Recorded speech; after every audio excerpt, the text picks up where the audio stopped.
गुरु ब्रह्मा गुरु विष्णु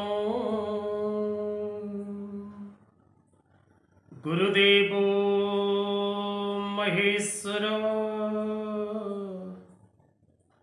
गुरु साक्षात् परम ब्रह्म तस्मै श्री गुरवे नमः। जय जगन्नाथ दर्शक बंधु, जय गुरुदेव। जगतरनाथ जगन्नाथ समस्त को खुशी रखंतु, आनंद रखंतु, समस्त जीवन में हस खुशी भरी दिंतु। दर्शक बंधु, प्राय अनेक व्यक्ति विशेष माने जितेबाला गोटे नुआ घर निर्माण करते से माने प्रायतः उत्तम वास्तुशास्त्री परामर्श नवाकू अनेक व्यक्ति विशेष माने इच्छा प्रकाश करती नहीं एवं अनेक व्यक्ति विशेष माने वास्तुशास्त्र को भरोसा और विश्वास करी किंचित वास्तुभित्तिक कार्य निज गृह मध्य करने को चेष्टा करते, किंतु जो व्यक्ति विशेष माने वास्तुभित्तिक कथावस्तु को ग्रहण न करती से माने किछि दिन पर वास्तुविद निकट को आसवा को बाध्य होता। कारण दर्शक बंधु, वास्तुशास्त्र, ज्योतिष शास्त्र एवं मेडिकल आयुर्वेद, ज्योतिर्वेद, वास्तुवेद, आयुर्वेद यह शास्त्रोक्त एवं मुनि ऋषि मानक प्रदत्त विद्या, ईश्वर दत्त विद्या, यह को मानिबा नित्यांत आवश्यक।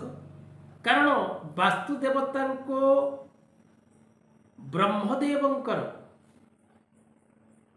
बाणी रही जे भूपृष्ठ जदि कौनसी व्यक्ति विशेष कौनसी खनन कार्य करे, आपण देखिथिबे दर्शक बंधु, जदि गोटे रेलवे कौनसी प्रकार पटरी काम आरंभ करुची बा कौनसी गोटे ब्रिज तैयारी होउची बा कौनसी जगह गोटे टावर बसुची बा कौनसी जगह गोटे स्कूल तैयारी होउची, कौनसी जगह गोटे गृह निर्माण करुचे बा ताको प्रतिष्ठा करुचे, प्रत्येक क्षेत्र में वास्तुदेवंकर आराधना करने आवश्यक रही।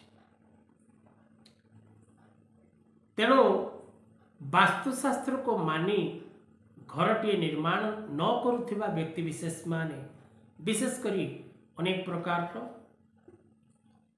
कष्ट भोग करिथांती, अनेक प्रकार पीड़ा भोग करिथांती एवं अनेक प्रकार विपदर सम्मुखीन होता। तेणु विशेष करी गोटे सहज एवं सरल उपाय आज ये कार्यक्रम माध्यम आम आलोचना करबा जे कि वास्तुदोष निवारण निमंते अनेक साहाय्यकारी एवं लाभकारी अटे। तेबे दर्शक बंधु, प्रथमतः ग्रह सह से सामग्रीर संपर्क रही, अर्थात आम जो सामग्री आज प्रयोग रे व्यवहार करने आलोचना करबा से सामग्री दर्शक बंधु हूँ लुण।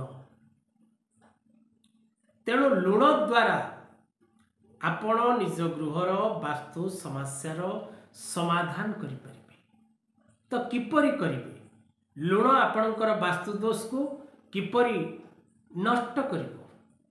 दर्शक बंधु, आपण अनेक वास्तुभित्तिक प्रोग्राम रे देखिथिबे जे कला लुण द्वारा आपण निज घर को जदि प्रत्येक दिन पोछा लगाती तेबे आपणक घर नेगेटिव एनर्जी नष्ट होता है एवं आपणक गृह रे पॉजिटिव एनर्जी सृष्टि होता है। तेणु ताहा जदि संभव, जदि आपणक गृह रे वास्तुदोष रही एवं आपण आपणक गृहर चारिगोटी दिगरे विशेष करी चारिगोटी दिगरे चारिगोटी डभारे बा काच बक्स रे आपण गोड़ा लुण अर्थात धड़ा लुण भर्ती करी रखती एवं ताको कपड़ा रे बांधी, जदि हलदिया कपड़ा मिले बेटर, तेबे हलदिया कपड़ा रे ताको बांधी निज घरर चारि कोण रे पोती देबे एवं आउ गोटे लुण डभा काच रे भर्ती करी, काच डभा रे लुण भर्ती करी हलदिया कपड़ा रे बांधी निज घरर मुख्य द्वार जो बाटे जीवा आसवा आपणकर चलछि मुख्य द्वार निकट रे टंगी दियंतु उपाय करिवार मासे 2 मास 3 मास पर्यंत आपन को कौन फल मिलुछि निश्चित भाव रे कमेंट बॉक्स रे लिखिबा को अनुरोध आज कथा वस्तु को एठी रखिबा जय जगन्नाथ।